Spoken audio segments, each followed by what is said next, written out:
આગામી સમયમાં ઈસવીસન 2021ની શરૂઆત થઈ જવા રહી છે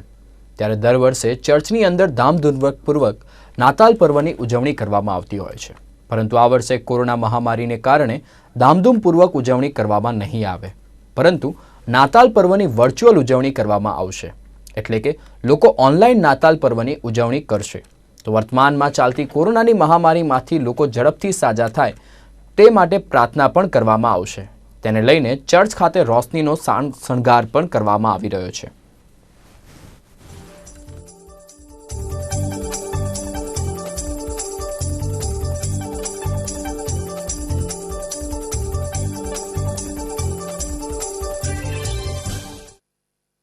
આગામી સમયમાં ઈસવીસન 2021નું નવું વર્ષ છે તે આવી રહ્યું છે, ત્યારે ખાસ કરીને દર વર્ષે કહી શકાય કે તમામ જગ્યા ઉપર ચર્ચ ઉપર ધામધૂમપૂર્વક ઉજવણીઓ છે તે થતી હોય છે। ત્યારે ખાસ કરીને આ વખતે જ્યારે કોરોનાની બીમારી છે તે ચાલી રહી છે, ત્યારે ખાસ કરીને આ વખતે જે ઉજવણીઓ છે તે ધામધૂમપૂર્વક તો થશે, પરંતુ ડિજિટલ પ્લેટફોર્મનો વધારે ઉપયોગ છે તે કરવામાં આવશે। ત્યારે ખાસ કરીને રાજકોટ શહેરના કાલાવડ રોડ ઉપર આવેલ જે કહી શકાય કે પ્રેમ મંદિર ચર્ચ છે ત્યાં હાલ અત્યારે ફાધર પણ આપણી સાથે છે, આપણે તેમની સાથે વાત કરીશું અને જાણવાનો પ્રયત્ન કરીશું કે આ વખતે ઉજવણીઓ છે તે કઈ પ્રમાણે છે તે કરવામાં આવશે। શું કહેશો ફાધર, આ વખતે ખાસ કરીને જ્યારે કોરોનાની મહામારી ચાલી રહી છે તો કઈ પ્રકારની ઉજવણીઓ છે તે કરવામાં આવશે?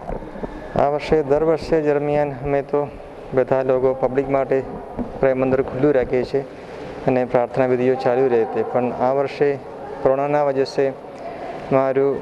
પ્રેમ મંદિર પબ્લિક માટે બંધ રહેશે, પણ અમે તો પ્રાર્થના વિધિઓ ચાલુ રહેશે। તો દર 25 તારીખના બદલે અમે તો કાલે સાંજે 24 તારીખે સાંજે 6 વાગ્યાથી 8 વાગ્યા સુધી મેં પ્રાર્થના વિધિઓ ચાલુ રહેશે અને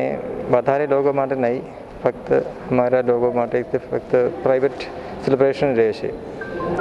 પછી અમે 25 તારીખે 8 વાગે બીજું એક ધર્મવિધિ હોય ક્રિસમસના ઉજવણી માટે। ચોક્કસપણે કહી શકાય કે દર વર્ષે ધામધૂમપૂર્વક ઉજવણીઓ છે તે ચર્ચ ખાતે કરવામાં આવતી હોય છે, પરંતુ આ વખતે કોરોનાની બીમારી ખાતે કહી શકાય કે ઓનલાઈન જે ઉજવણીઓ છે તે કરવામાં આવશે। લોકો પોતાના ઘરેથી આ જે નવા વર્ષની ઉજવણીઓ છે તે ઘરે બેઠા કરી શકે। સાથોસાથ કહી શકાય કે હાલ અત્યારે તમામ જે વોલિયર્સ છે તે ચર્ચ ખાતે કહી શકાય કે અલગ અલગ